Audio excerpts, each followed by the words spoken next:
Are you telling me there's no way of being an overnight success in real estate? No, no way. So you're killing that philosophy right here, right now. Right here. I'm not gonna sell. The dream I want to sell you is that if you bust your ass for 3 to 5 years, you can have a business where you don't make any more cold calls, but you sell 50 to 100 properties a year just doing a weekly email for the rest of your life.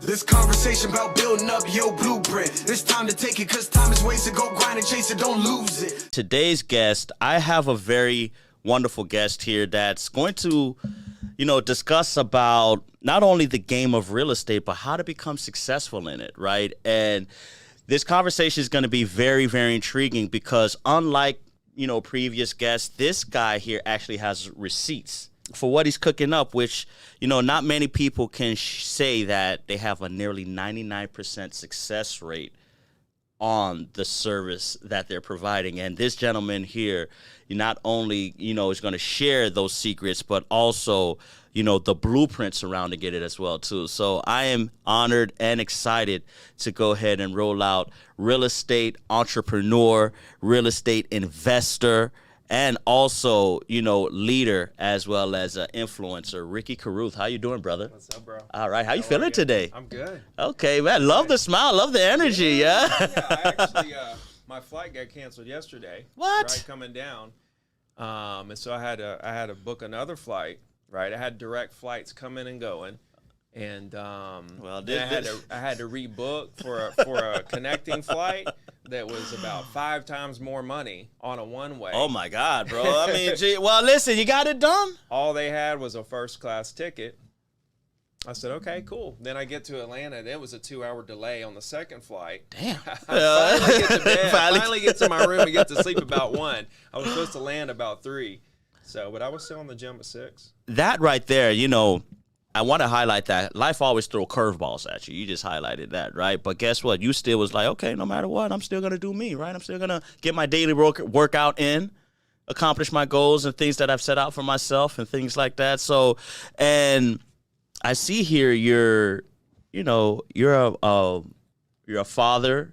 You're a married man as well, too. So before I get into all of the good details, right? If you could go ahead and share with the audience a little bit, who is Ricky Carruth? Man, that's a good question. Yeah, who is? So far in this few minutes, they didn't know you've been dealing with flights right now and you're into real estate. But go ahead and share with everybody. Yeah. So I grew up in Alabama.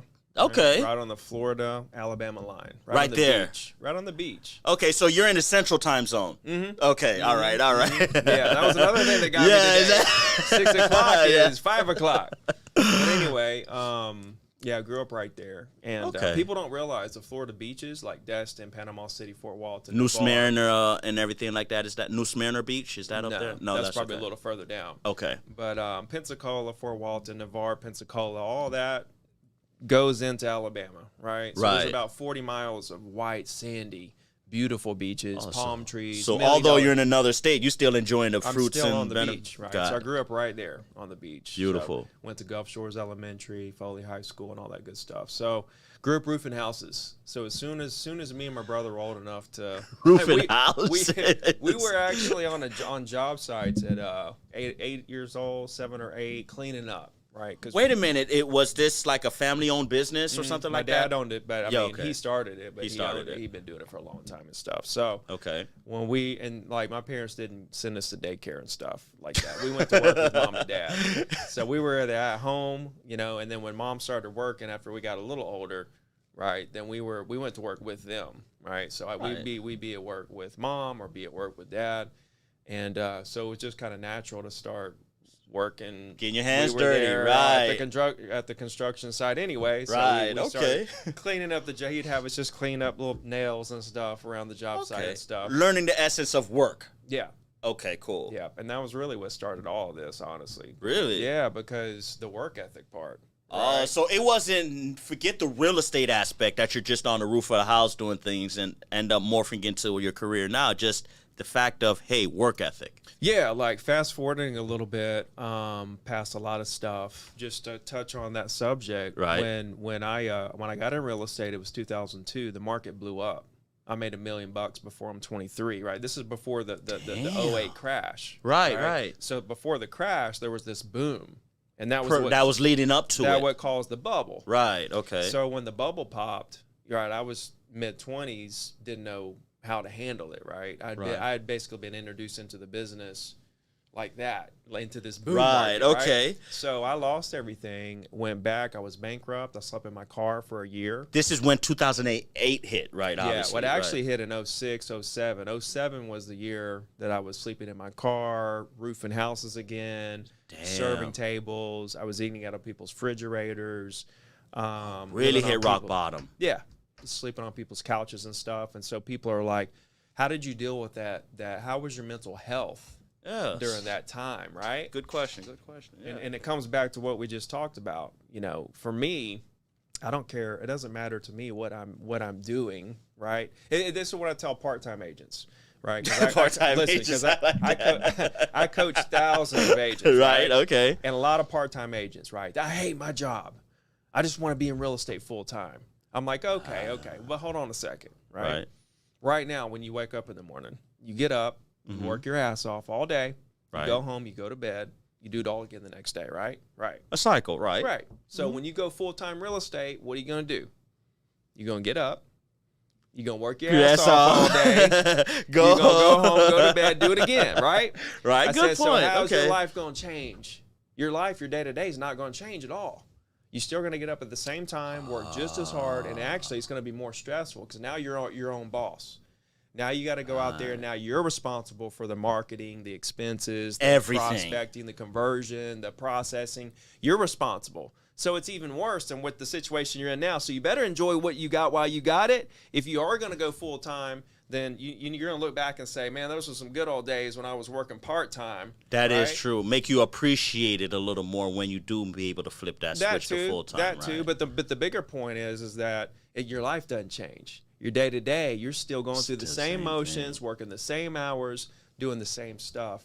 And so when I lost everything, you know, the day that I decided I had to quit real estate for a second because I didn't have any money, I couldn't pay bills, I had to go pay bills. Right. The next day, I have a big smile on my face and I'm on a roof. I literally, the next day, I'm on a roof, roofing a house. I had plenty of people that, my dad, owned a roofing business. We knew every roofer, around. Right. All I had to do is just make one phone call and say, because, I was one of the best roofers out there. So why not roofing then? Why transition? Hard labor. Number one, hard labor. Right. Okay, so you're smart. There you go. Number one, hard labor. But the biggest thing was scalability. How are you going to make $100 million as a roofer? Now, I know that I know this guy that became $1 billion roofer. He was a billionaire. As a roofer. As a okay. roofer. And what he did was, he roofed until he built his own company, right? And then he built it out, right, and had tons of crews and everything. But then what he did to become a billionaire was he opened up a supply shop, roofing supplies. Oh, and then he franchised the supply shops. Okay. And so he was $1 billion roofer, right? Right, okay. I could do that, okay? True. But the thing is, and you'll learn this about me in the podcast, is I don't want any employees. None. Too much headache? Yeah. Well, that is true. Not only the headache. Right. Not only the headache, but when I go home and go to sleep at night, I'm not going to bed thinking, are my employees going to be okay? How is their livelihood? Worried about their lives. You know what I mean? I don't need liability. I don't need that everything. Pressure. I don't need that stress. I don't need people depending on me on that level. They can depend on me on other levels. So I'm kind of jumping around, but it's just bringing up some really good stuff so you can kind of understand my point of view on a bunch of different things. I'm more of I found my place because when I started coaching agents for free and building my brand, and now I have this large brand, and I'm in a bunch of different which we're going to talk on, right? Because I'm in sales, coaching, investing, mortgage, and brokerage, and so my brand feeds all these businesses, right? Right. Well, my thing is each of these entities, I don't have any employees. I'm partners with other companies that have employees, that have hundreds of employees, right? Which I get to take advantage of as if they're my own. They have sales, they have marketing, they have the infrastructure already. I see. And now what I you're can go saying. in and partner with these companies and make a cut off the top mitigate your risk. No expenses. Right. With no worries, no anything. I don't have to have any employees. I can go out here and make my 7-figure a month and not with just a solopreneur, right? Wow. And this creates a very low stress life, right? I know guys with hundreds of employees. Like I know a guy, he has 700 employees. They did 120 million in revenue across his 7 companies or whatever last year and stuff like that. And I look at that and I think, I don't want nothing to do with it. I mean, a lot of people, define success by the amount of people within their organization, right? They feel like that's, defines leadership, right? I have a brokerage, right? So like I'm partnered with a brokerage that allows me to bring in agents and make a royalty off of those agents. I have 1,000 agents, right? And growing all over the country, all over the world. Right. Okay. I've got, 30, 40,000 agents in my coaching program. That's a free program. However, I have sponsorship deals. Which you have about almost a 99% success rate. We're going to talk on that. Go ahead. But anyway, my point is if you want to count bodies in organizations, I got the numbers for that. But I'm not directly related to. They're not employees of mine. Right. Human capital is not is more of the, I guess. Well, it's a different way to think about it. Right. It's just a different way because I know guys that teach, make your first hire. Go out, build your company, hire another person, hire another person, hire another person, right? Scale that way. Okay. If that's and a lot of people go out and build these massive companies like that, knock yourself out. Well, which the viewers right now, you said a very intriguing line that, raised the spider senses of a lot of individuals. You said, as you were getting into real estate, you end up making your first $1 million and, obviously your successful platform. So let me ask you a question. There's so many misassumptions about real estate. So many misassumptions. Yeah. Right. Tons. Hey, you don't need any money, 0 down. You can do this OPM style, such and such, fix and flips, the BRRRR strategy. Yep. But everyone that gets into real estate has the end goal in mind, which you've achieved, which is end up becoming a millionaire or making $1 million. So what is as we just ready to kick off the show, we're going to take a deep dive into this.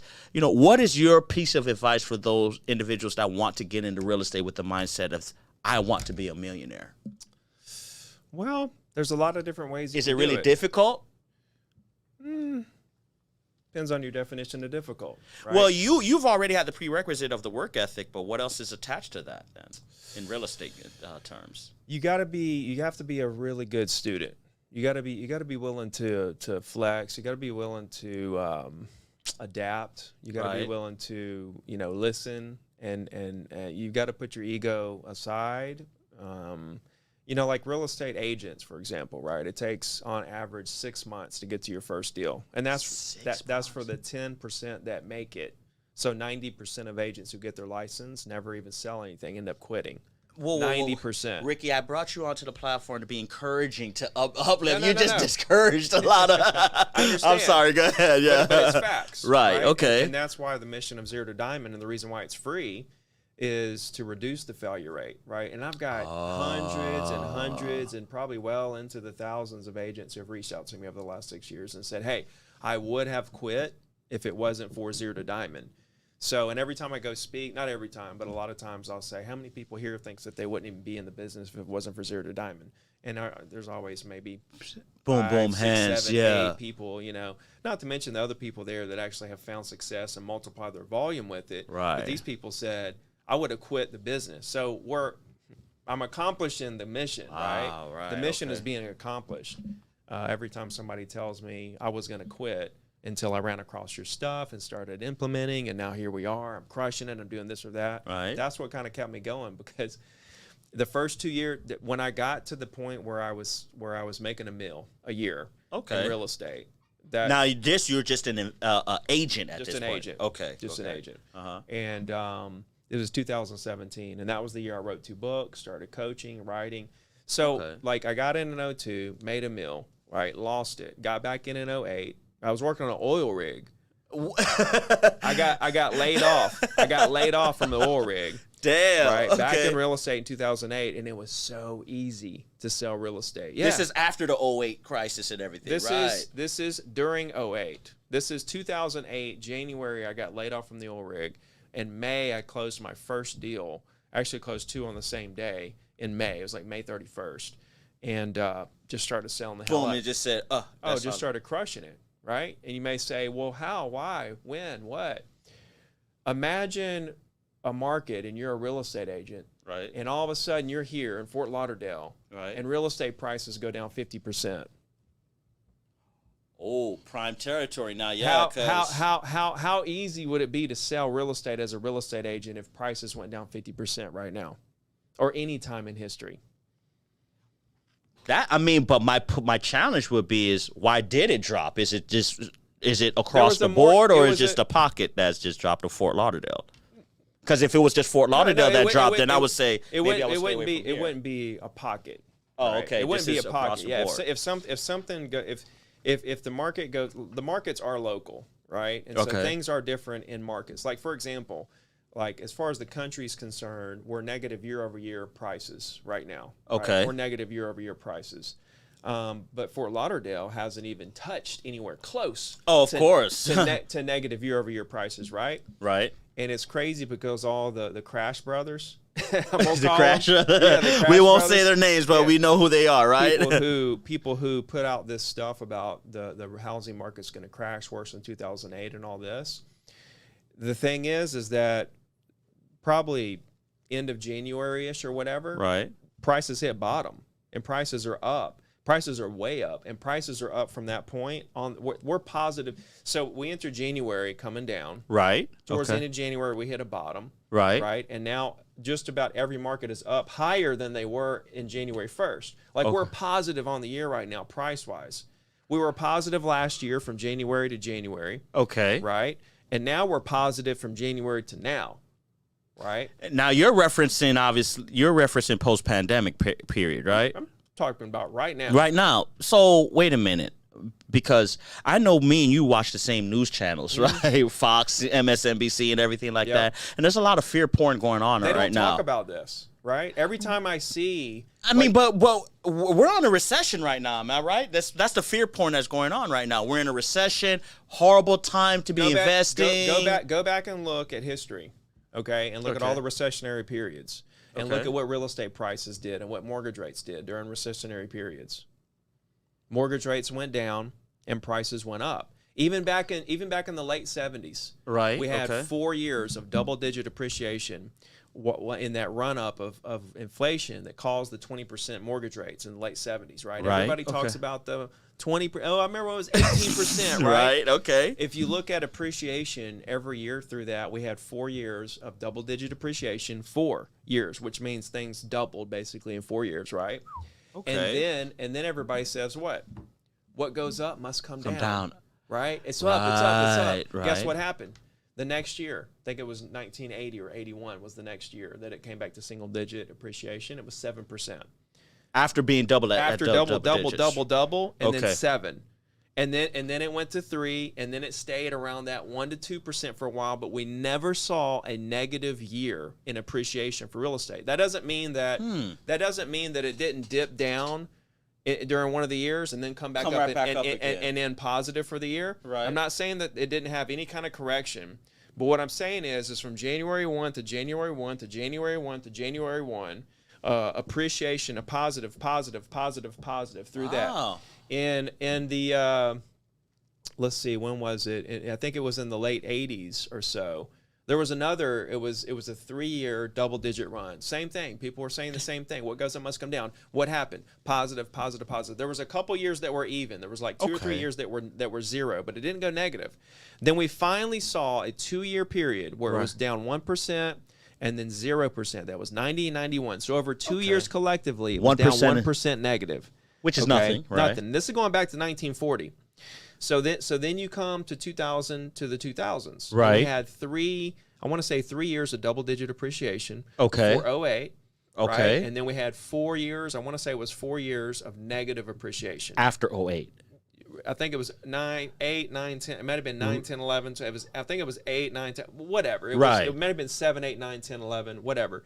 It was right there in that period. It was 4, I want to say, negative years. Right. Right.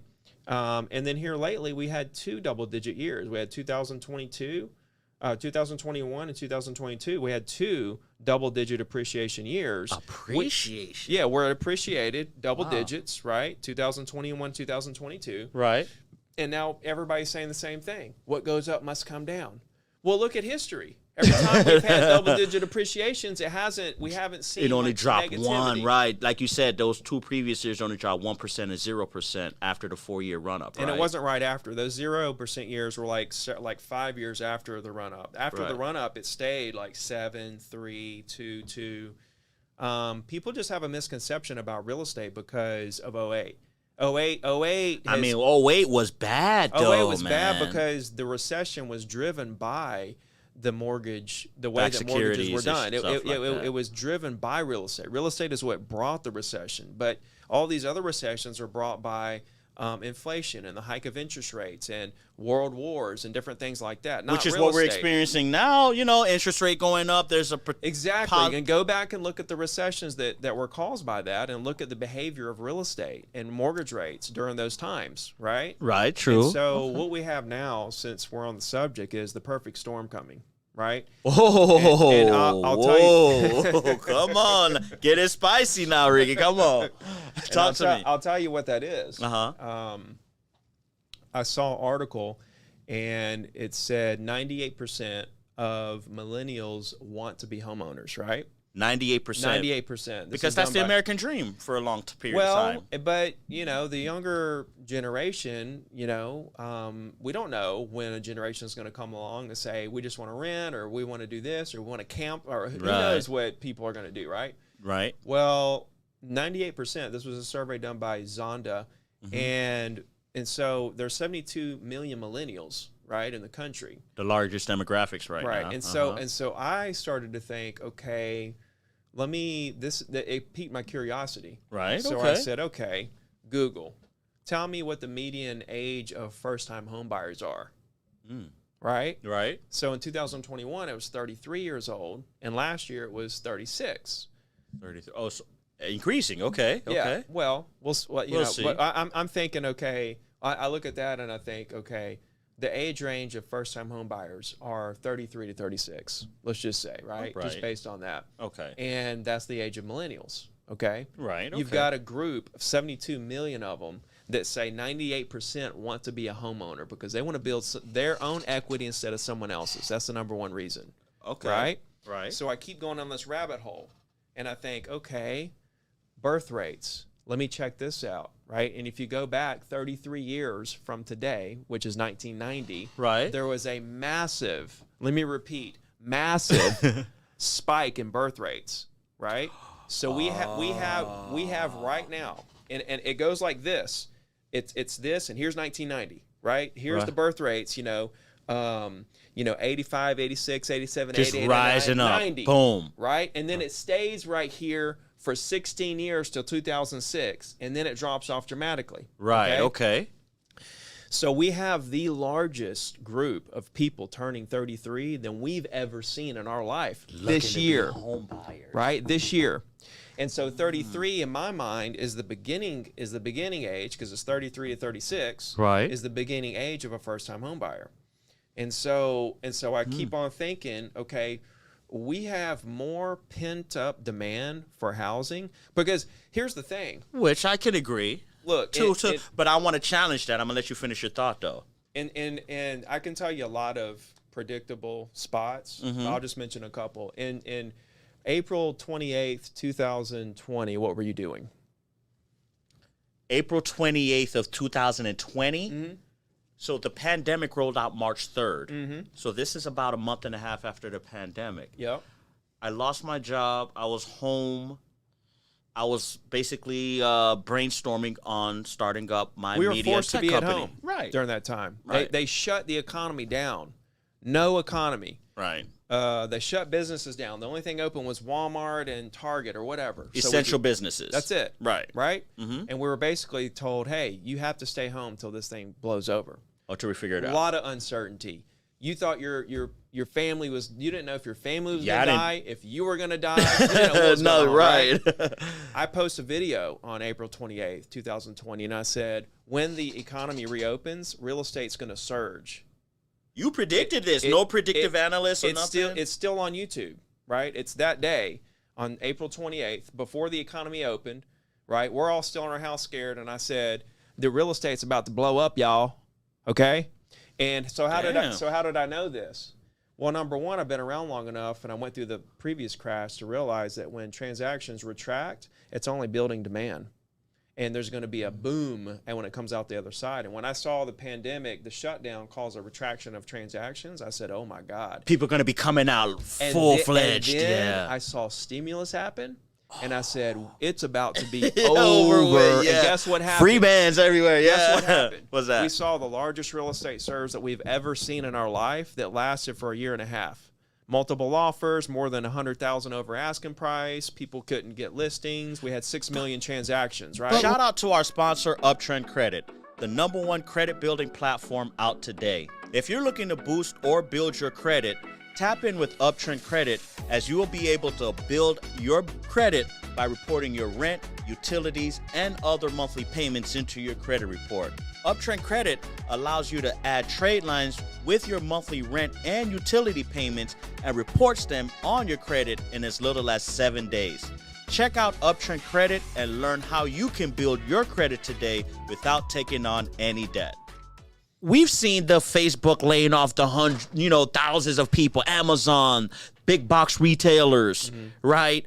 Unemployment is right around the corner as far as double-digit numbers potentially, right? Potentially, yeah. So, again, we're in the same planet here. Yeah. Okay, right? So you're telling me everything that's been contradictory to what the pundits and the media outlets are saying here, that the storm, you even said it yourself, the storm is coming. Mm-hmm. So how can you sit here and tell us, no, don't worry, it's perfect time to get into real estate, man? But you don't know what kind of storm I'm talking about.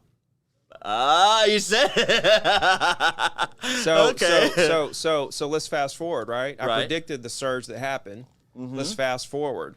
I also put out videos about when rates go up, we're going to see a huge shift. Right. I mean, that's all just that's very telegraphed. I mean, if you couldn't see that coming, then that's not even worth saying, oh, I predicted this. Wow, okay. But in the fall, I said we're going to see multiple offers again. Right? And in January, really late December, we started seeing multiple offers again. And now over the last 30 days, we went from 2.7 offers per listing to 3.2 offers per listing. Slowly growing. Right, Damn. right. Okay. Like I say, prices bottomed out 60 days ago. We're higher now than we were January 1st, not to mention the bottom. Right. Okay. And we have lower inventory. In the 80s, we had always in the 80s, the whole time. Right. We had 2 to 3 million houses for sale at any given time during the 80s. 80s. Damn. 80s. Okay? 80s. Yeah, that's 30% 20, less 30 years ago. 30% less population, 30% less houses, right? 2 to 3 million homes for sale at any given time. You know what we have right now? 800,000 maybe. And that's counting pending deals. You take the pending deals out, we're at like 550. We're around 500,000 active listings. So there is a demand. Housing shortage, safe to say. See, it's simple economics, bro. It's simple economics, supply and demand. If you have more demand and you have supply, it's not hard to figure out. If you look at a chart of inventory, housing inventory, you look back from 1980, here we are at 2 to 3 mil. It goes up to 4 million houses in 2008. Right. And then it comes down, and now we are where we are here, well under a million. Teetering. Not even half of the houses we had for sale back in the 80s. Okay? Damn. Now but there's more people now. It's so even if you had half the properties for sale back in the 80s, right? Like that's one thing, but now we're there, but in today's world where, like you say, there's 30-40% more people, There's more homes that exist. Right. And we have not even close to half of the inventory we had in the 80s. Okay. Wow. Okay. So just continuing to go down the rabbit hole here. I predicted the surge happening and other predictions. I'm not, going to go into all the different things, but I just want to talk about this one because this one's big. We're moving towards this place where we have more 33-year-olds than we've ever had. Right. By far. And they're going to be 35 next year and 36 the year after. And next year, we're going to have more 33-year-olds entering and then 33. Right. Okay. This is first-time home buyers. This doesn't even count people that are relocating, people that are investing, people that just want to buy a house. This is just one little sector of the market that's just part of the wave that's happening, right? Right. People there's 85% of mortgages in America are sitting under 4% interest, right? And interest rates are 6.3. Right now. So if you have a house and your interest rate is 3.2, are you going to sell, even if you kind of want to, are you going to sell it and move somewhere and buy a house at 6.3? No. Right, you're doubling So the mortgage rates going up has killed inventory because these people that are sitting on these low mortgage rates. They're staying in it. They're staying in their house. Right. Even if they want to move, they're not going to move. Doesn't make any sense. Because they are sitting on such good interest rates. Right. They're not going to trade that for twice the interest. So that's killing inventory. We'll get into builders. Builders are down 30, 40%, right? They couldn't even keep up before. Not to mention the wave of first-time home buyers that are fixing to hit. So here's where the rubber hits the road. Mm-hmm. Right now, we're getting a lot, like multiple offers are happening all over the country. There are some markets where it's not happening. Okay? Right. I mean, it's not all across the board. Like my market, right? I'm not getting multiple offers on my listings in Alabama, right? But but I read data, statistics. I talk to all my agents all over the country all the time. I'm boots on the ground. As you should in real estate. Like a lot of these guys, right? They're not boots on the ground, right? They're just trying to twist the data into, prices are negative year over year. Let's do a headline. First time prices go down in 11 years. You know what the Wall Street Journal said? Which we're going to get into. Go ahead. You know what they said? Go ahead. They said prices go negative go down for the first time in 11 years, right? Because it went negative year over year. Right. And under it, the little subtitle, it said existing home sales increase 14.5% in January or February or whatever month it was. Right. It's like, what are you trying to tell me? The title is prices are down, first time in 11 years. The subtitle is sales are up 14.5%. Like, you're confusing the hell out of me. I was about to say, which one is it? Is it the left, the right, up or down, or what? I mean, but, this... Wish you gone into this Wall Street Journal here. I want to ask this final question before we get into the meat and potatoes. I've looked at this article here. If you can see here, it says the building boom is prolonging market pain. Okay. Which, again, pushing on what I've just shared with you here, how the building boom has pushed unemployment around to this lowest level in more than 50 years, which is perplexing investors who want to see the Fed switch course on interest rates. Mm-hmm. Obviously, the interest rate's still going up and everything, but construction spending and employment have risen to new records this year, as you have just shared with us, right? And it's basically stating how the construction market is on the rise right now. Because they can't keep up with demand. But you just referenced to the pandemic, how there were supply chain issues. We all know about that. We've all experienced it and everything like that. Interest rates going on, so it costs more to build, right? Because supplies cost more and everything like that. And the fact that, again, a lot of jobs are switching to 4-day work week, cutting back hours. People are losing their jobs. So there's even uncertainty. And again, like final point, you've mentioned those that have that prime rate, they're staying put. Mm-hmm. No reason to, go into something higher. Yep. So, tell me, is this something that the government, because I'm asking the same question in many different ways, and I want to get this answer from you. Is this something the government is intentionally doing to sort of manipulate the data? As rates go? As far as the information going out, because we're also in a world where information, because there's misinformation too. Yeah. So if everything you're sharing with me is positive, but everything they're saying is negative, is it really the institutions that's spreading this fear porn intentionally? There's two schools there, right? There's two camps. Okay. There's the overall economy, okay, right, which has its uncertain points, right? As far as layoffs and recession and stuff like that, because there's a big difference in interest rates and mortgage rates. Okay? Interest rates and mortgage rates. Big difference, right? Interest rates, like the Fed fund rate, right? It affects credit cards, car loans, equity lines of credit, things of that nature. Okay. Right? But it doesn't affect the 30-year fixed mortgage. Oh, so you got to separate them. You have to separate them. A lot of people combine them. Yeah. Right. I see what you're saying. Okay. And so people think, oh, the Feds are going to go up on rates, so mortgage rates. No, it's not, right? If you look at history, again, just look at a chart. Okay. Pull up a chart that has the 10-year Treasury, that has inflation, and that has 30-year fixed. Right. And look at how correlated they are, right? And look at the Fed fund rate and look how uncorrelated it is to the other three. And so the reason why the 30-year fix is not correlated to the Fed fund and more correlated to the 10-year Treasury, which is tied more to inflation, because investors want to make money on their dollar, even if the dollar is increasing or decreasing in value. Right, okay? That's why they're called an investor. They want to put their money in. Right. They don't want to make less than what the dollar is appreciating itself if they just left it in the bank. Makes sense, okay? Right.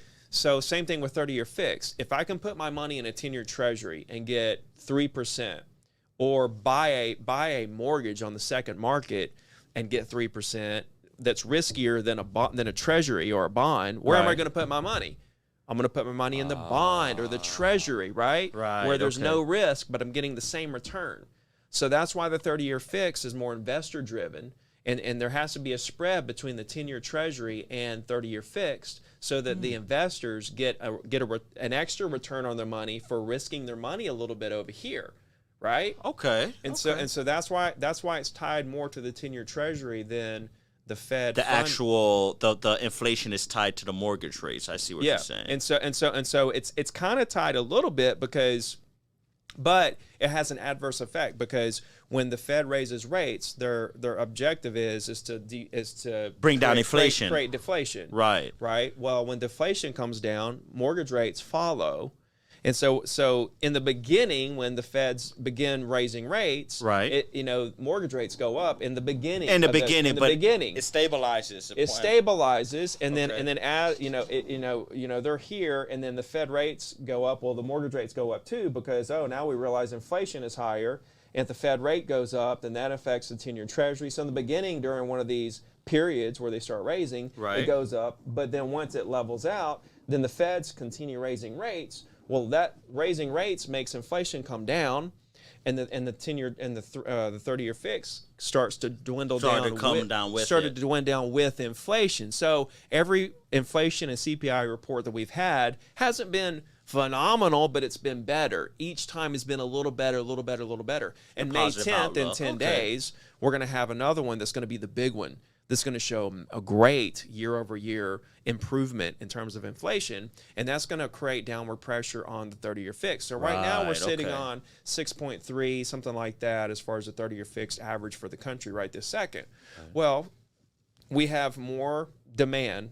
In my mind, we have more pent-up demand for a lot of reasons. Number one, just the first-time home buyers. The natural first-time home buyer group. Right. Bigger than we've ever seen ever. We don't even know. We that's still prime market, right? We've seen nothing yet when it comes to this. Then you've got all these people that have been sitting in these same houses because they have low interest rate and forced to stay in there. And just building equity. Building equity. They're building equity, but the thing is they're just dying to move. Because they've been in the same house. They've been forced to stay in the same house. And they're still forced in a way because the rates are so low. That's what I'm saying. Right. I see what you're saying. But the more time goes by, like, these people do want to move. But they don't want to pay 6.3% interest, right? So as inflation continues to dwindle down, 30-year fix is going to follow. More of the people go in because now say, hey, I'll sell at that price right? Yeah, I'll sell. I'll give up my 4.1 and get into a 5.5%. I can deal with this mortgage payment at 5.5%. I'm not going to do it at 6.3. Right. But at 5.5, I can deal with it. So what's going to happen is a perfect storm. Like, we think we have demand now because we're getting multiple offers, right? Like, there's more properties pending than are active right now, right? In a lot of markets. There's right here in Fort Lauderdale, there's 3 months worth of inventory right now. which means that the amount of properties that are pending that are going to close and how many closings have happened over the last 30 days, 60 days, 90 days. Right. There's only enough inventory to cover 3 more months on the market right this second. After that, that's it. Right. Right. Well, and what happens is new listings come on the market to kind of keep it going. But right. Okay. New listings are lower than like 2021 and 22. Like here's 21 and 22 for new listings coming on the market. Here's 23. Like new listings because nobody's selling. Somebody's selling. Nobody's selling. Interest rate so high. And so this is where the perfect storm is coming, when all this pent up demand and no inventory at all enters into a period when inflation starts to cool and gets down into the 5s. It's going to be like a tsunami of people coming out of the woodwork to buy houses. This is when real estate agents eat, huh? So my prediction is that we see another double-digit year in prices this year. Year-over-year growth. Year-over-year. From January 1 to January 1, I predict another double-digit year because there's no inventory, and we're going to have the largest amount of demand we've ever seen with decreasing mortgage rates. Now, the fear. Okay. I'll give you some fear. Okay. Don't paint all roses for everybody now. Okay. And that is this. As this unfolds and you have all these people come out the woodworks and real estate prices shoot up, right. What does that create? A second wave of inflation. Second wave? Because in essence, that is inflation. That's prices. It's too. Oh, it just automatically spikes up prices, it's right? It's too few dollars chasing too many dollars chasing too few goods, demand, right? And so when you have all these people buying these houses, it's going to make prices are going to go up because it's a seller's market at this point. Right? Yes, okay. And it's going to get a lot worse. And so the second wave of inflation does what to mortgage rates? Brings them down? No, when inflation goes up, mortgage rates are going to go up. Oh, I see what you're saying. See, mortgage rates follow inflation. And so, but to a degree, like you mentioned earlier, right? Not necessarily all the way. No, yeah, really, really closely correlated. Even more so closely correlated to the 10-year Treasury. If you look at like a 40-year chart, you'll see that 1.75 to 2% spread between 10-year Treasury and 30-year fixed, and it's like exact. That whole time through like a 30, 40-year period is correlated. They're pretty much riding together. Very correlated to the 10-year Treasury, but that's driven by inflation because, again, investors want a return on their dollar over what they could get if they just left their money in the bank. Right? So and that's inflation, how much a dollar's worth. Pretty much, right. So I believe that there's a really good chance we're going to see a second wave of inflation, which is going to spike mortgage rates back up. And then we're going to be right back into this vicious cycle that we're playing, this little game that we're playing here with no inventory, people that need houses, builders are going to, slow down building, mortgage rates go back up, and then it's a perpetual cycle. And then the feds will raise rates to combat inflation again, and then that'll make 30-year fix come down. Then we'll see another tsunami, right? It's like here's the thing. We need housing inventory. That's the answer. That's the answer to this whole thing. But you can't even build there's only a certain amount of land, an influx of people, and which, you know what? Hold on. I want to let's get off of real estate for a second here. All right. I want to, because the viewers are now saying, "Wow, man, you've turned our mindset on real estate." So I want to go into your community now. You are, I'm assuming, prepping your community and even prepping yourself for this potential storm that's coming. Mm-hmm. Okay. So I want to talk about your Zero to Diamond community, which which by the way entails, it also includes a 60-day challenge, which, correct me if I'm wrong, has a 98.8, almost a 99% success rate. Now, I've taken some courses. I've had people come onto the show. Nobody has been able to go ahead and produce a receipt like that. Okay. So with that being said, if you could share a little bit about how were you able to go ahead and have such a very high success rate for your community, and also because of everything you just shared up until this point, is this the prime time for your community or anybody to get into real estate right now?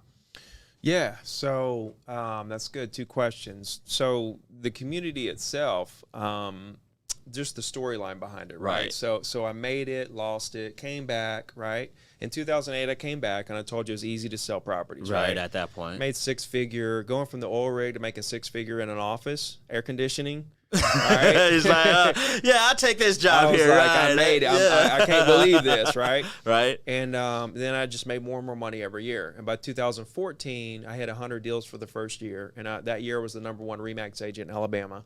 And so I sold 100 properties every year since, just single agent, one assistant, right? Right, okay. So I make it, I lose it, I come back. It takes me 6 years to get to the top. Right. Then I'm there for 3 years in a row. Crushing it. Before I even think about or have the audacity to go write a book or try to teach anybody how to do anything, right? Okay. And so there's a lot of people that have been selling for 2 years, sold 19 properties, and now they've got a course for $500, right? And they're an expert, right? Yeah. And so just to take it a step further, I was like, I'm going to make a course. I'm going to teach everybody how to do all this the unique way that I did it for free. And the reason that I did free is because number one, agents don't want to pay anything for anything, right? Number one. But I mean, there's a high failure rate, so I could assume why. But go ahead. But the biggest reason is like, for me, the agents that really want coaching and stuff, they're super desperate. They're just struggling. They really want this. Yeah. This is their dream, but they can't get it going. So they're just missing the piece that'll get them over the hump. I would be taking advantage of struggling people, right? Okay. I don't like the way it made me feel, number one. Number two is that I know that if I go free and I create something that's better than what people are paying for, then I'm going to have the biggest name in real estate after a while. And so that was the overall goal. That's the objective, okay. Was to reduce the failure rate through my unique way of building a real estate business as an agent, and then taking that and exposing it to as many people as possible so that hopefully I can reduce the failure rate. And through that, build a massive brand that feeds other businesses. And so that was the goal, was to create a brand that feeds businesses, right? Not that the brand is a business, that the brand feeds businesses. Feeds businesses, okay. And is that how you came up with the size 0 to diamond? Diamond is $1 million a year in the RE/MAX system, right? So, and that's what I did. I went from 0 to diamond, right? So that was the name of the first book. And then I got 0todiamond.com, and I just developed a coaching program where I was doing weekly calls for the group. I was doing one-on-ones. And this could be normal people, from like your soccer moms to your dads wanting a part-time hustle, or just a young kid wanting to learn real estate. Your community involves all ranges and demographics. Huh? Absolutely. And other countries, right? I've got agents from all over the world that have found success with 0 to Diamond.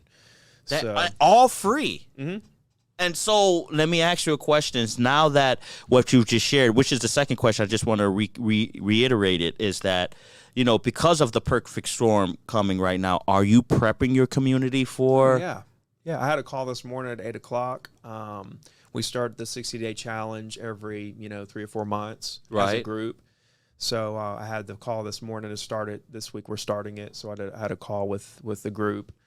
I did a YouTube market update last week just to give my 2 cents on this perfect storm thing coming in. Okay.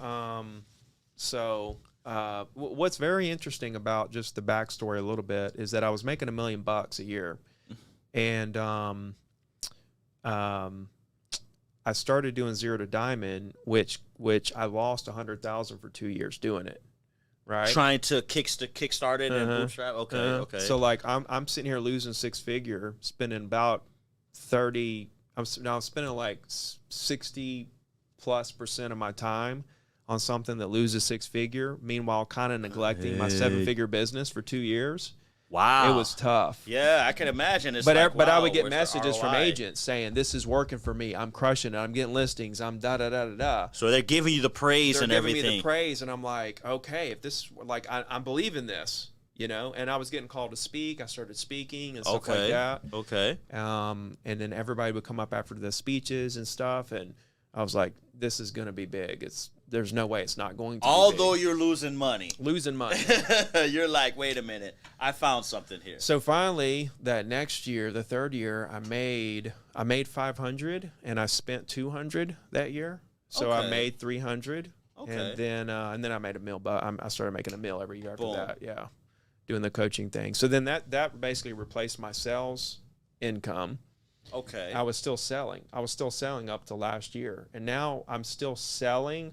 I took one foot out. My dad handles the day-to-day. Right. The clients, the listings, the showings, all that. He handles all that. Right. So that I can continue building the brand and building all these other ancillary businesses. Coaching and everything like that. Coaching, mortgage, brokerage, sales, investment. So now you have started off, it's safe to say you started off as a roofer to now being almost being like a mini or a real estate mogul in a way, where you have different, you've touched on every avenues of real estate. Yeah. Okay. Which now I want to get into, you started off as a roofer, which God bless you. Okay. I could never. My dad was a roofer, right? Right. And so when you grow up in it, you don't really know any different. Oh my God. But the tar and the heat. Didn't bother me. Oh God. It didn't bother me. I grew up in it. I loved it. Honestly, I loved roofing. Really? Yeah. There's a euphoric feeling, man.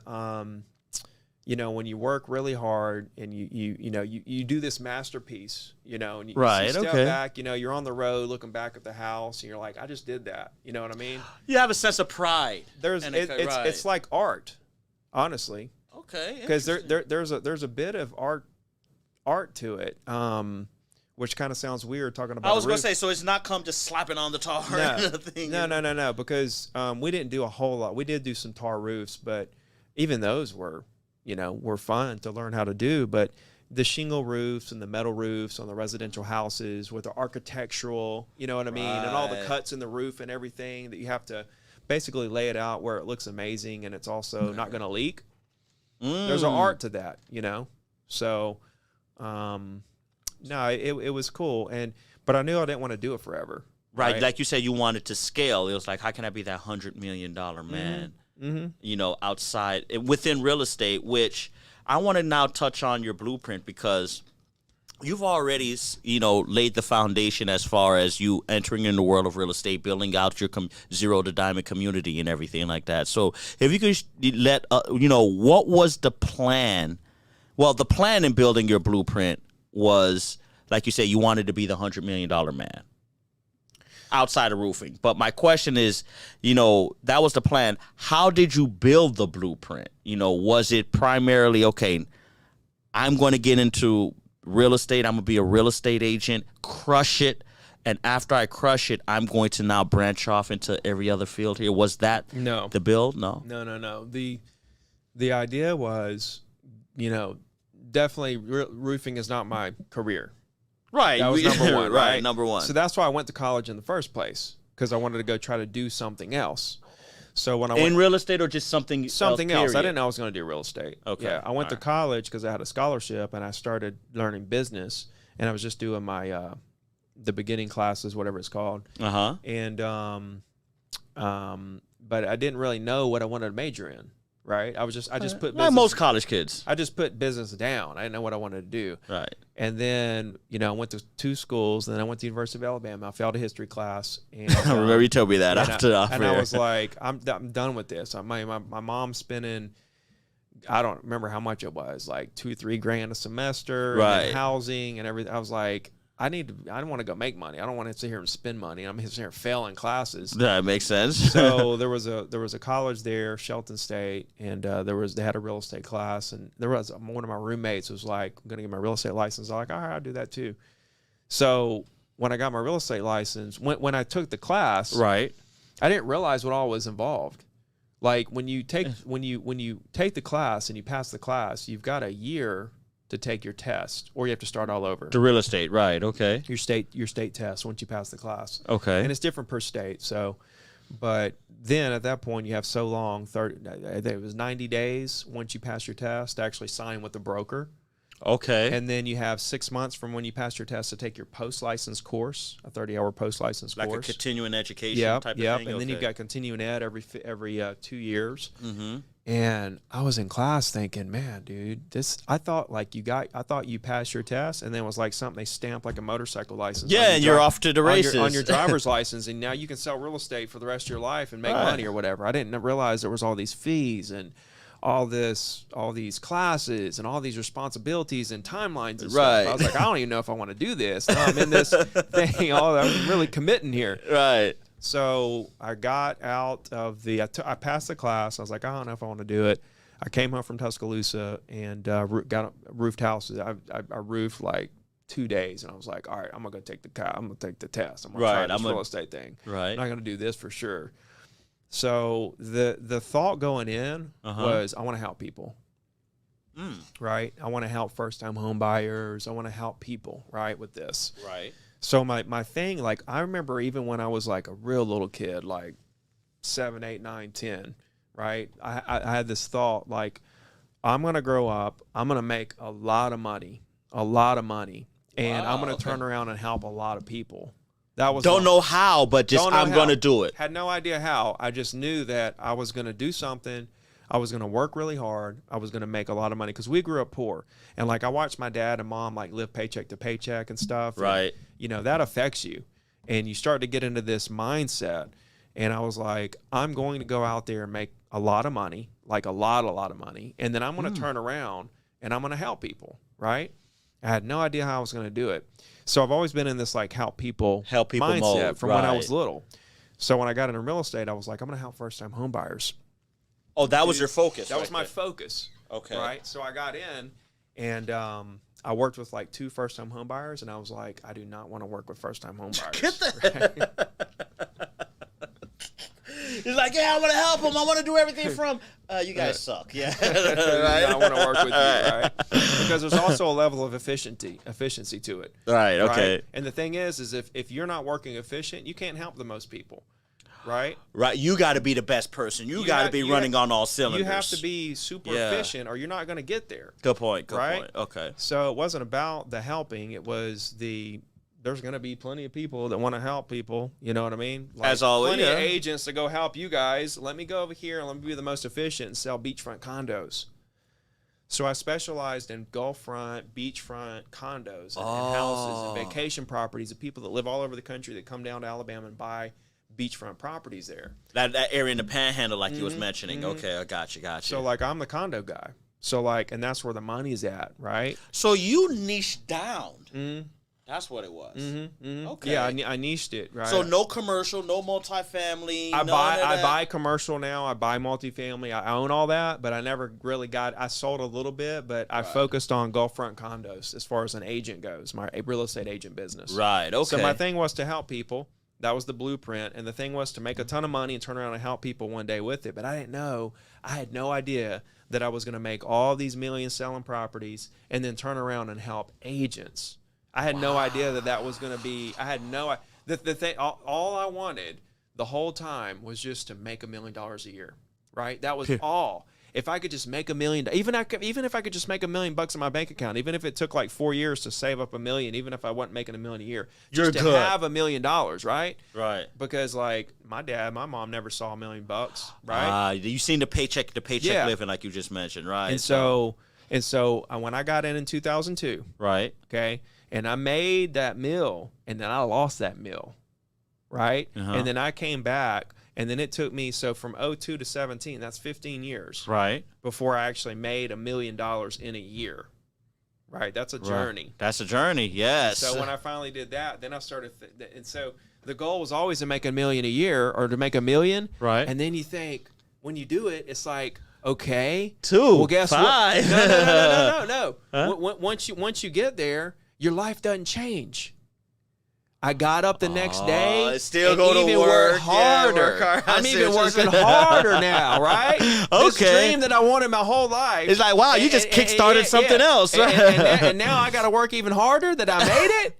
And so, wow, you know what? Hold on, you're detracting a lot more viewers here, but I see the point you're trying to make. No, but that's actually what drove me to get into the coaching world and start doing social media, because I didn't touch social media to build my real estate business. So no YouTube, no nothing. Instagram, nothing, just door to door, still the calls, whole way of calls and emails. Which, by the way, I want to talk this. Which, before I get into the second question about how did you fund your blueprint, there's very something different about your platform, which anybody who have not had a chance to follow Ricky on his social media, definitely check him out on Instagram. What you do, you go through live demonstrations of sales calls. Mm-hmm. You know, what started that? Like, you know, not many people would use that tactic. Well, honestly, what other tactics are there? I mean, you have the tactics of, you know, like the ebooks, the showing you the post success of the sale. You mean to build a coaching business? Yeah, and just demonstrating, you know. Well, it's maybe, you know, I see that kind of stuff. And most of the time you look at the coach and they never even sold real estate. Yeah, because, I mean, I'm in the field. You actually call clients, they go through the actual sales call. Right, and you show it right there. Every week I do live calls. Every week I do live calls. So there's no excuses. No. Every week I do live calls that I don't have to make. I do it to show people how easy and fun it is, and then I'll clip. It's on YouTube. It stays on there as a live. It's totally live, and then I'll clip those and make other content out of it or whatever. But interesting. Yeah, interesting. Yeah. So, but my question is, what else is there? How else do you build your business, was my question. If you're a real estate agent, how else do you build your business? That's a very good question. I mean, I'm putting myself in the shoes of a real estate agent, right? Networking marketing, which now in social media, you'd have to find a way to, I guess, find a field or a niche in that, right? Mm-hmm. I mean, there's many different ways. I've always under the perception that real estate agents will have cards or the little things they hang on the doors, walk around the neighborhoods and put it on the door and things like that. And, but now this is my mindset. I've never been in the real estate game, but you are telling me that, hey, that model is long gone, and it's not long gone. See, the thing is one-on-one conversations. Real estate is a one-on-one conversation game. Okay. Right? The only thing between you as a real estate agent and millions of dollars in commissions are thousands of one-on-one conversations with people in your market. Yeah, and it takes years to do that. Yeah, I mean, it takes years to do that. But okay, you want $1 million or not? It's just that simple, it's right? That simple, right? Right, I got you. And a lot of people can't go through the years of doing it to actually get where they want to be because they just give up and they go do something else and don't make it either, right? So let me ask you: are you telling me there's no way of being an overnight success in real estate? No way. So you're killing that philosophy right here, right now. Right here. I'm not going to sell. The dream I want to sell you is that if you bust your ass for 3 to 5 years, you can have a business where you don't make any more cold calls, but you sell 50 to 100 properties a year just doing a weekly email for the rest of your life. Wait a minute, hold on, man. I might switch careers for a second here. Hold on a second. But can you go through the 3 to 5 though? See, that's the thing. That's the thing, right? That's what people can't go through. They right. can't wrap their head around that part. They say they want it, but that's like saying you want to play varsity football when you're a freshman, right? You say you want it. Yeah, that is right? true. Until you come out here and run some wind sprints and get ran over a couple times, you probably don't want it as bad as you thought you did. This. Yeah, right. It's the same thing. So I see that's why there's such a high failure rate in the industry, right? Bingo. It takes anybody can do it in real estate. Anybody. I'm talking every single person can succeed as a real estate agent. 100% of humans on earth. Really? Yes. Okay. 100%. So what's the blueprint? Because it's that easy, right? The problem is how long it takes to develop. And you don't get paid today on what you do today, right? Delayed gratification. It's so delayed. Right. I see the seeds you plant today might not come to fruition for years sometimes, right? Sometimes they come to fruition in a month or 2 or 3, something like that. So how do you convince students that enter your course that say, hey, this is the perfect industry to get into, but it's going to take some time? Listen, not a lot of people can subscribe to that. They already have a preconceived notion of what this is going to be based on whatever they've seen on TV or YouTube or what their mom told them or whatever. Mm-hmm. They already have that preconceived notion. All I'm there to do is to try to help guide them through what they need to do day to day to get the ball rolling and help set those expectations that it's not going to happen overnight and you're going to have to grind it out. And a lot of them are like, oh, yeah, I knew it was going to be hard. Well, you don't know how hard. Yeah, it's a little more harder. Hard you think, times that by 20, and that's about how hard it's going to be. But I'm like, I'm here for you. When you run into those frustrating moments, call me. When you run into those moments that, you're down or you're frustrated or disappointed or you lost a deal or you feel like you're not going anywhere, call me and tell me about it, because that's what every single agent goes through. There's not one single agent that's been successful that didn't go through that disappointing, frustrating moments in the first year or two. Nobody, right? So let me ask you a question. How did you fund, as you was going through these trials and tribulations, how did you fund this blueprint of you being a real estate agent? How did you go through, because you're a father, you're married, you have a family. Yeah. Oh, so that was... See, my daughter's 3. I got married 5 years ago. So thank God I didn't get married. Right. He's like, thank you, Lord, right? Thank you, Jesus, that I didn't have a daughter or anything back then. Right. But what do you say for the single moms that, or the ones that do have kids? I have a lot of single moms, right? And the thing about it is that it may take a little longer for you than other agents to get there. Right. The thing is don't give up. If you can have grandma watch the kids for 3 hours a week even to focus on your real estate business, and that's all you got. I was just gonna say that's all it takes sometimes, maybe. No. Okay. But if that's all you got, you take what you got. If you can get 6 or 8 hours a week or 10, whatever you can get that you can focus 100% and time block that time to build your business, then take it and just continue moving forward. Maybe it takes 2-3 years to get it really going. Maybe it takes. I know people that it's 2 or 3 years and then they finally get going. Finally get going, right? Some people it's 6 months. Some people it's 3 months. Some people it's a year. Everybody's different, right? To get out the gate. And another part of the problem is all the agents compare themselves to each other. So this agent that hadn't sold anything in 8 months, he's comparing himself to this guy that's been in the business for 4 years who's selling 3 a month. You can't do that. You can't do that. Yeah, you can't. You can't do that. Yeah, you're setting yourself up for failure at that point, pretty much. Right. But it's tough though when you see that, and it's just, it's like drilling. It's just banging on you. Like this guy here, he's not even. I'm 10 times smarter. I work harder. And he's crushing it. Yeah, and he's crushing it, and he's living the dream, and I'm sitting here. Working at Popeyes. Hold on, Popeyes is pretty good. No, Popeyes is great. Popeyes is great. So okay. So you was able to fund your blueprint because you still maintain your roofing job. Because the thing is, man, is like I let it take a long time, right? 15 years to get to $1 million a year. Right. So I'm just super long game. That's why the free coaching. That's why the free coaching. Because I'm looking at 20 years. In 20 years, I'll be 62. I'm thinking like, whoa, dude. Like I'm interviewing Patrick Bett today. I'm speaking at all Ryan stuff. Like I could probably pull a lot of big names and really do some serious collabs and stuff already. And I'm still little old Ricky from Alabama. Like you give me some time. Wow, very humble. I love that. You give me some time to get my content right. See, my content's not even right yet, and I'm already where I'm at. Yeah, my content's not even on point yet. Wait, you're jumping the gun on the next question is how were you able to promote your blueprint? Well, let's go back to the funding, right? Because I just want to make this point. Like as I'm coaching my agents and all that, my goal is to cut all their expenses, minimize it as much as possible. Minimize it. How do I do that? Right. One is don't pay for coaching. Right? Wait, can you say that one more time? That is such a profound answer right there. One is, right, don't pay for coaching.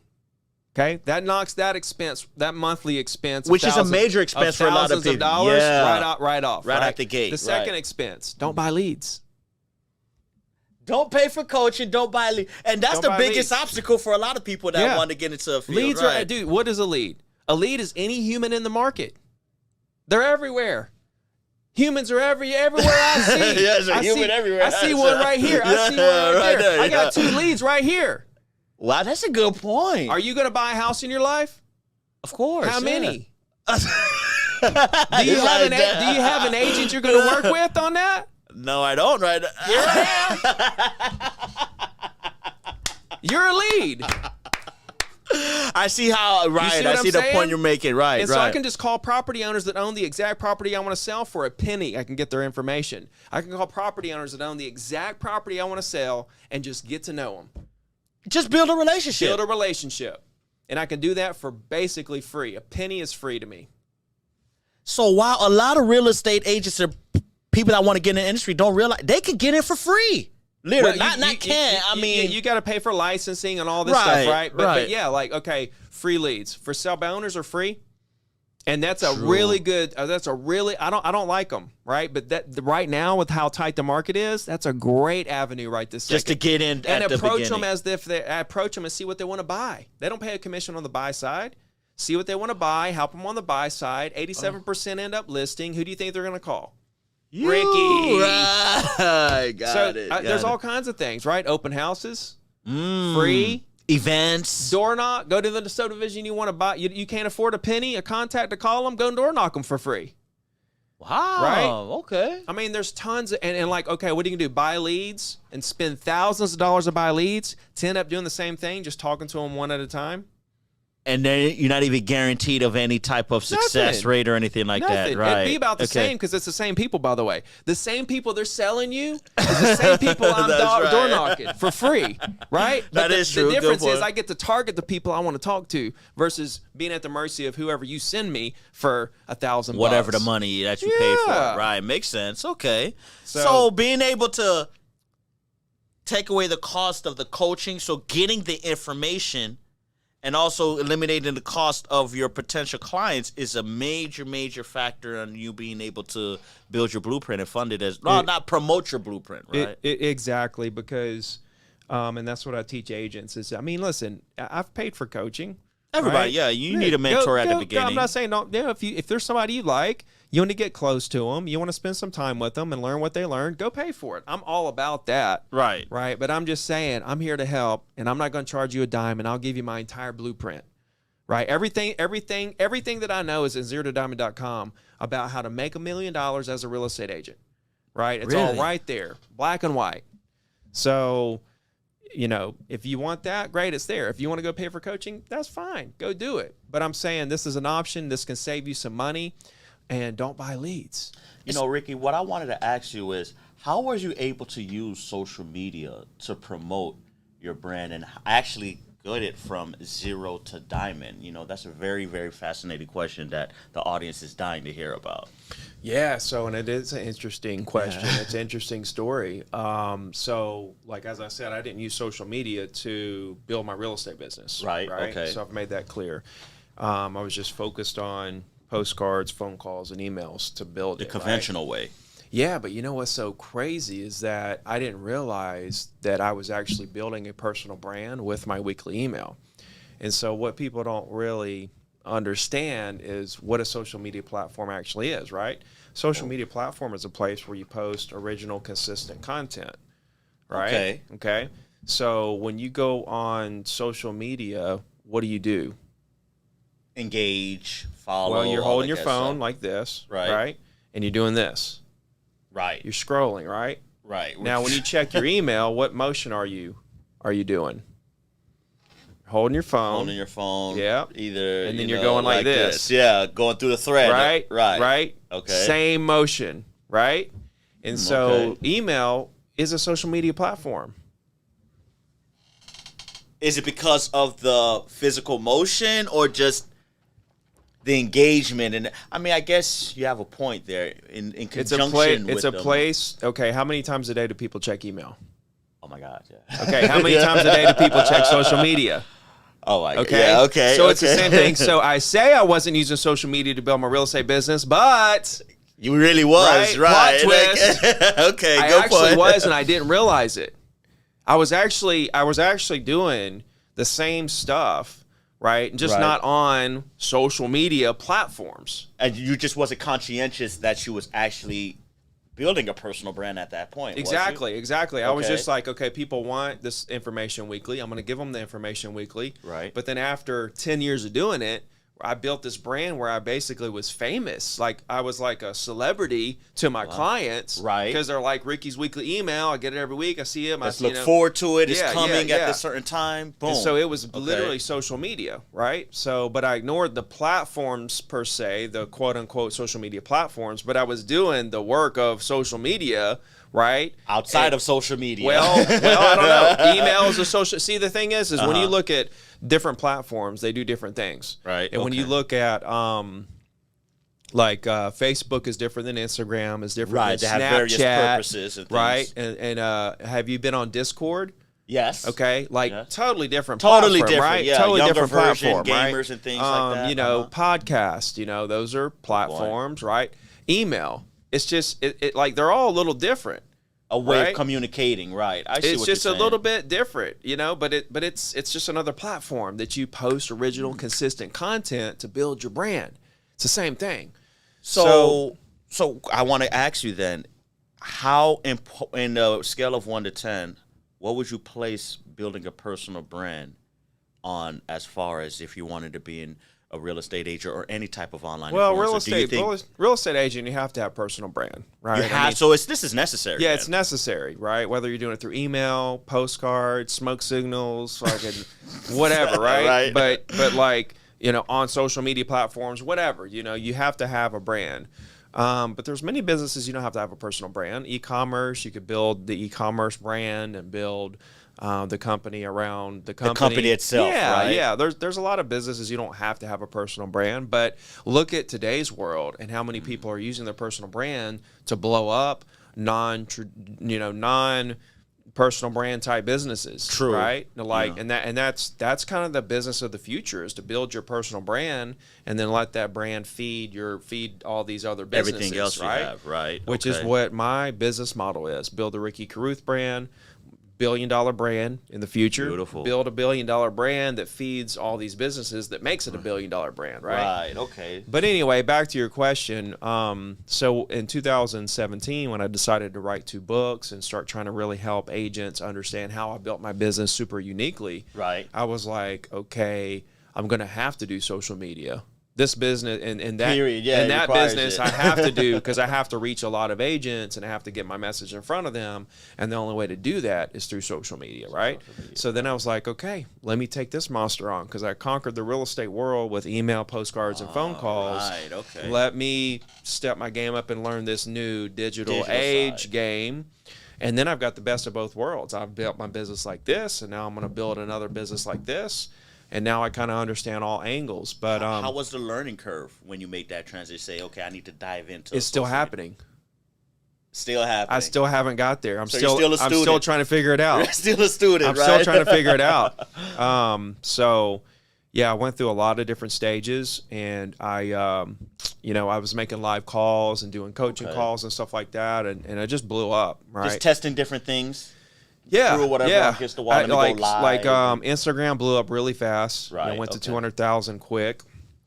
YouTube, I'm at about 100,000 now. Wow. Okay. And it just took a long time. Like, I've been doing it six years, and I'm just now at 100,000. And if I'm not mistaken, you're very hands-on. If not, you have a lot of help. I do all my posting. I do all my commenting and DMing, and I answer every single DM myself. Wow. I spend hours a day on DMs. Is that also a strategy that you personally decided you want to do? Say, hey, I want to individually communicate with each and every one of my community members. Because the relationships that I build there, just when I respond, people are like, wow, I love this guy forever, just for responding. You know what I mean? Not to mention whatever, I'm giving life advice and stuff in there. Wow, people are reaching out with serious problems, you know. So it's almost you're like part-time psychologist in a way, therapist, right? A little bit, because a lot of this stuff is perspective, right? Right. It's like I was, telling a guy just a second ago on an Instagram Live how much, because he's like, what would you tell people that feel like they're stuck? I'm like, well, the first thing, realize that you're not stuck.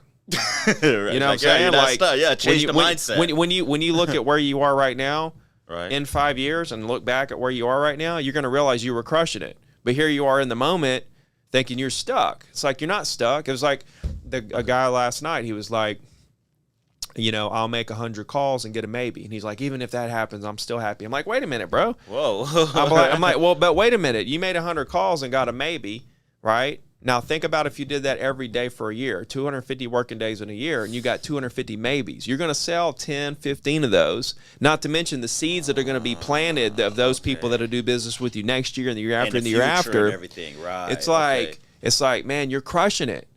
That's the thing. Like, you made 100 calls and got a maybe, you killing it. That's it. Right? Nothing else, right? But people look at that and they say, I'm stuck. I'm not going to make it. I'm probably not going to make it in this business. It's like, wait a minute. And that's why so many people fail is they fall into this, you know, I'm not doing well when they're actually crushing it. So it's a perspective game. Right. Okay. Right. So anyway, back to your question. I started on Facebook. I started a Facebook group. That was my first move. Okay. The Facebook group's like 40 grand right now, 40,000 agents. Wow. And that's where I started and started posting on Facebook and stuff, running Facebook ads and kind of messing around with that. Then I started doing Instagram once I felt like I had good momentum. Then I focused on Instagram, felt like I had good momentum. Then I did YouTube. So it's one platform at a time. I just stair-stepped it. I would focus on one platform and then move to another and then move to another and then podcasts and then, you know, just every platform. Okay. And then now, like, people are like, how do you post on all these things and answer all these messages and go and, you know, sell all these properties and go to these meetings and go to these speeches and still knock off at 5, spend with the family and the weekends and all this stuff? And I'm like, wait a minute, how long you been doing this? You know, and they're like, 3 years. I was like, I've been doing this 21 years, bro. It took me 21 years to stair step. I said, if you would have saw me at 4 years, like, you'd be like, this guy, I don't even know if he's going to make it. Right? If you just saw me at 4 years. Yeah, like there was no, you wasn't trying to be omnipresent. You just wanted to hone in on one and take it from there. Get it down.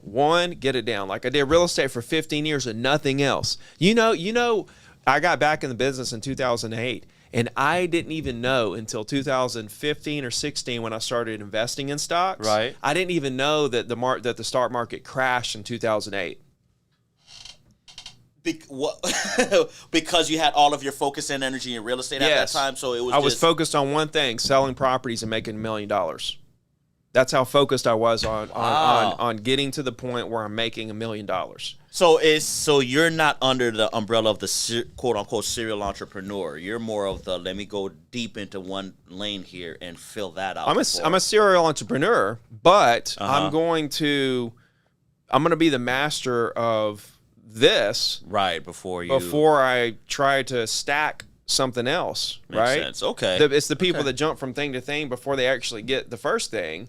They never succeed at a super high level. I want to crush this, and then, like, if I can get this going at $1 million a year, then okay, I'll go stack some other things on top of it. Right. Okay. I mean, like I said, I'm in sales, coaching, brokerage, mortgage, and investing.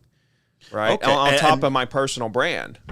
And all of this surrounds real estate, obviously, because you was able to hone in and lock down real estate and, again, add the ancillary parts to it and everything. Yeah. Okay. Yeah. So now, and, you know, the mindset you went through when you were promoting your personal brand and building one platform at a time. Yeah. Now, as we wrap up the show, if there's one piece of advice and the mindset of when you built your blueprint, if you could share with the audience, if you can just one piece of advice as far as what you would tell a new real estate agent in today's age if they wanted to get into the business and build a personal brand within 2 years, what's the one piece of advice you would give them? Post every day. Post every day. Post every day. Create content and post every day. Yeah, post at least once a day. Don't stop.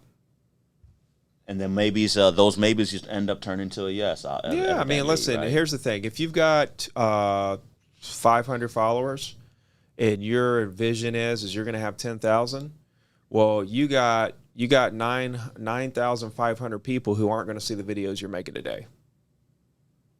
This is practice for the future followers. They're not going to see your videos. You're not going to see the videos you make today. You think the videos you make today suck? Who cares? Right? Other people don't think it sucks. Other people appreciate the fact that you made that piece of content, even though you think it sucked because you're too judgmental against yourself. What you should be doing is posting, make as great a content as you can, post, and get better. Every time you post, you get a little better every time. I know a guy that he batches 100 videos in one setting, right? 3 months worth of content. Oh, just sit there and record everything and bust it up. Yeah. He'll come out with 100 ideas, and he'll batch 100 videos, right, for 3 months worth of content. And I'm like, but man, like if you batch seven a week, if you batch 7 a week and post once a week instead of 100 and having 3 months worth of content, right? Think about each week how much better you're going to get each week at delivery, at the tone, cadence, at the editing, at everything, right? Right. You may think of something, like a lot happens in 3 months. You may see something on another piece of content that you think, man, that's good. I'm going to incorporate that into my content. Right. But you can't, because you're already locked into whatever your skill level was 3 months ago into today's content. Stopping your growth. Right? Like batch for a week. So like real estate agents always say, make calls all morning and do all your marketing and social media in the afternoon. It's a super simple schedule, right? If you do that long enough, it's just a matter of time. It's not a if, it's a when you become a millionaire. If you just make calls all morning and do all your marketing and social media and making your videos and weekly emails and all that stuff in the afternoon, right? You make calls from 9 to 12. You make videos from lunch to quitting time. Afterwards, you're going to crush it. There's no question about it. You may not crush it today or next month. I don't know when the breakthrough is going to happen. Right. It could be years. I don't know. But you will be a millionaire, right? Wow. And so, you could sit down one day after lunch and actually script out and film 7 great videos for one short form 60-second video per day, right? And batch out a 7 video session, one afternoon a week for your weekly, content. And just be consistent on that aspect. Be consistent and just get better every week. At each batch, we'll get a little better, a little better, a little better. You'll understand about hooks. You'll understand about value. You'll understand about call to actions. You'll understand better about editing. You'll start to, morph into your own brand in a way. Yeah, exactly. Pick your own lane and everything like that. And, that's a very profound piece of advice you shared with everybody, because number one, not only people are aware that, hey, social media is a tool, right? Whether you want to use it for entertainment purposes or marketing purposes. I got something on that real quick before we go. Go ahead. As far as social media being a tool, I teach a class about once a month for a big group that it's a social media coaching program. Right. Okay. And they bring me in once a month to just do a session. And this past week I went in and they were asking me questions and all this and that, and and I was like, here's the thing. I didn't start doing social media to then try to do something, right? I was trying to do something and then realized social media was the tool I was going to use to do it. I like right? that. I like that. So my thing is I want to get to agents. I want to reduce the failure rate. I want to help. I want to change the world. I want to show people my unique way of selling real estate. Right. And then I was like, okay, how am I going to do this? Yeah. What's the tool? Social media. This is what I'm going to use. Versus I think most people just say, I want to be successful on social media, and they don't have like a reason. Right, they don't have a game plan. They don't have a reason, right? They're just getting on social, they're creating content around whatever, they're still trying to figure their niche out and all this stuff. It's not strategic and intentional. Yeah, in the beginning, and maybe they find their way or whatever. But my point is that you need to kind of understand why you're doing it, why you're creating the content. What is the goal? What is your big grand vision of this? And then use social media to accomplish that. Sort of like begin with the end in mind approach. Exactly. Right. So like that's like I didn't get into social media to build a business. I got into the business and then decided social media was going to be the path to be able to build a business. Wow. Well, you know what? You was able to definitely share, your blueprint in becoming,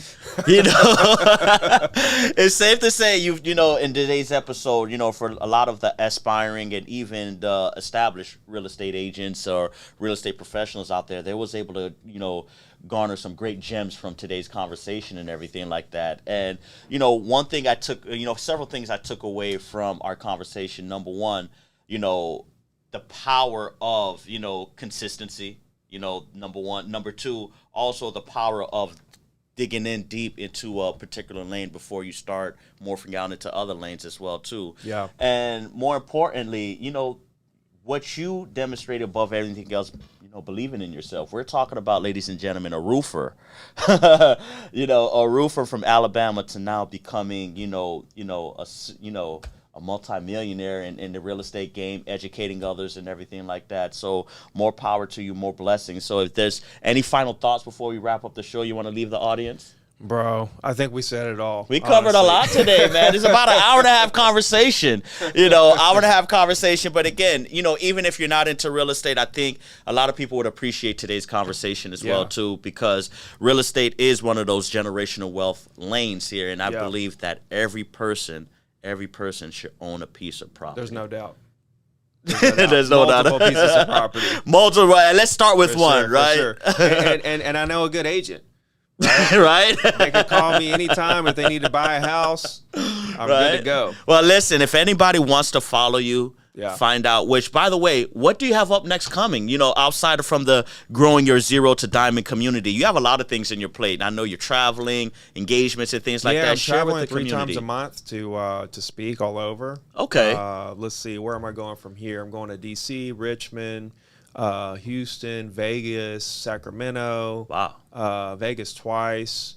Who knows where? Right. I got a trip to South Africa. Wow, internationally, beautiful. Speak to there's a company called Private Property that's kind of like the Zillow of South Africa. Okay. And so they called me last year. They wanted me to come last year, but it was too short notice, so they put me in the books for this year. Beautiful. So it's like going to be 4,000 South African real estate agents. So that's going to be a lot of fun. It's your first time internationally, by the way? No. I was the keynote at R4 in Brazil, the Remax Brazilian National Remax Convention. Dope. It was a really, really, really cool experience. Great experience, I bet, huh? Yeah. So, okay. But that was the only one so far. So this will be the second trip out of the country to go speak, and stuff. So it's kind of cool. I've got a lot of followers in South Africa and really all over the world. Wait, how is international real estate? Is that a whole nother animal? It is. I learned that when I went to Brazil. Brazil, I didn't realize this at all, right? Right. When I get there, I'm totally oblivious to their situation, right? And when I get there, the more I started talking to the agents, the more I realized, wait a minute, you guys don't even have an MLS, right? They don't have MLS, they don't have like county records and comps and stuff, right? So when the agents sell a property, they know the comp because they sold it, and like some of them like won't share that information with the other agents. That's kind of like that's an internal thing. Yeah. That's like their information to use to get more listings and stuff, right? And also because there's no MLS and there's no board of realtors and stuff like that, right? It's more of an open listing policy, right? Where the seller will go out and literally list their property with like 8 different agents. There'll be like 8 different listing agents, right? And the first one that brings the buyer wins. Wow, it's almost like a first come first serve in a way. Yeah, and so like here in the States, see, this is one thing agents don't right here. We're so spoiled here, right? And we didn't realize how good we have it.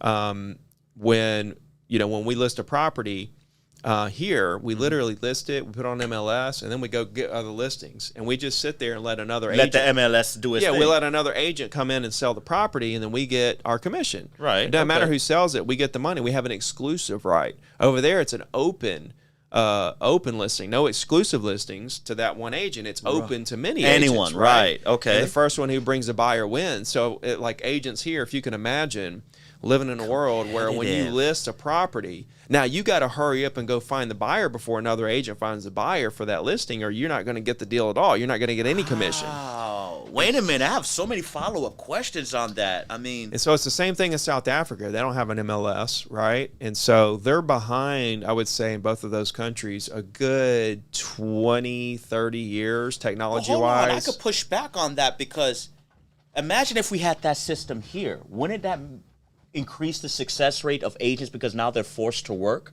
They're not. Could be. They're not relying on the MLS and having, like you say, another agent and just say, hey, I'm gonna get my commission. I don't know because I think maybe the top agents will have such huge databases that when they get the listing, they're going to sell that really quick, no matter how many agents. And so the newer agents have smaller databases and have less of a reach. It'll be really tough for them to kind of break in to the market. That's just speculation. I don't know. It could turn out the way you're saying, or maybe not. Who knows? Right. I would crush it in that environment because I would build, like my thing is the same thing I built my business. I would build a huge database of buyers. Right. And that would be my thing when I go to listing appointments. Hey, I've got database of buyers, right? Yeah. I'll send it out to my people and I'll sell it.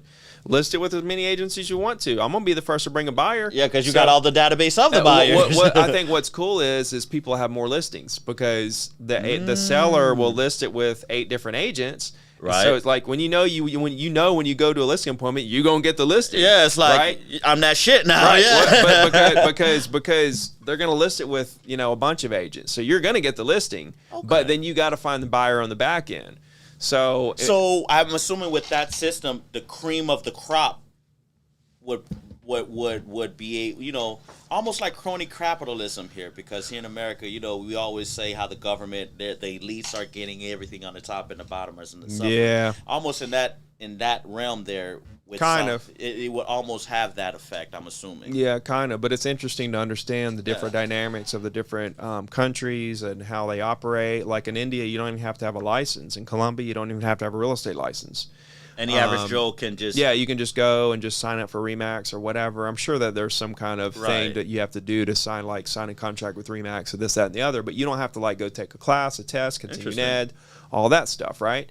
So the different countries have a lot of different dynamics when it comes to real estate. And it's cool to understand the different dynamics and for me to learn the differences and stuff, because honestly, there's opportunity. Right. There's opportunity, to bring technology to some of these countries and stuff like that. There's some massive opportunities, So we'll see kind of what happens in the future with that. But going there and just all over the place. So that's what's up. That's what's up. Yeah. So just continuing to try to build a brand. Definitely catch Ricky, guys, across all his platforms. There's no telling where he's going to be. He's almost like Where's Waldo in a way, right? You know what I do most of the time? That when I go somewhere, I put on my Instagram story, hey, I'm going to be at this hotel gym at 6, like I did that here.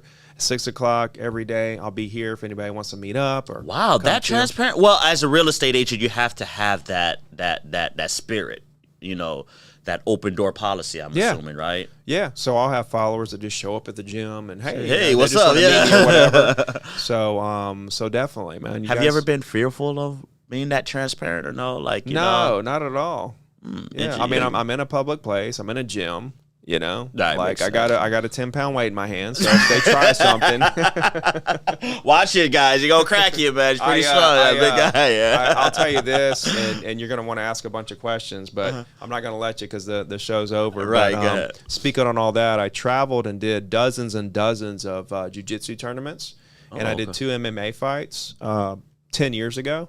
So I did martial arts for like a decade and a half. Mixed martial arts, jiu-jitsu, 2 different kinds of jiu-jitsu, karate, kickboxing, all that stuff. Okay, well, I should call you Ricky, a.k.a. Kick Your Ass, right?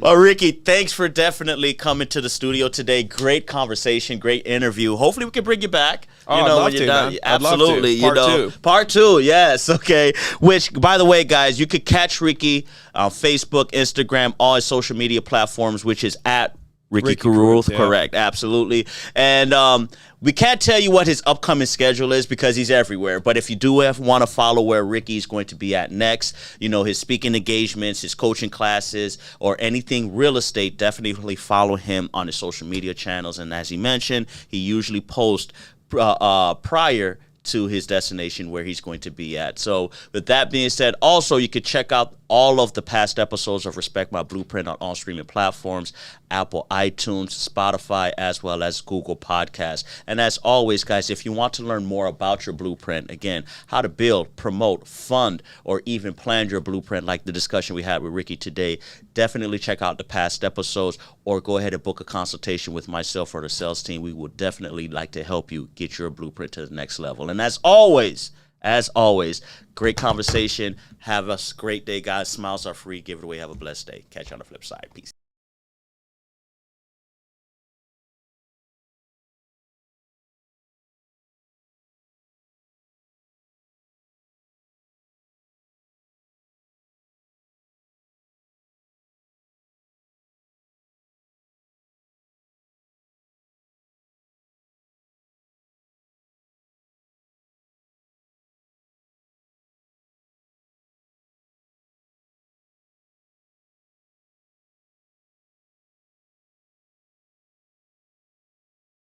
Great content meets great production.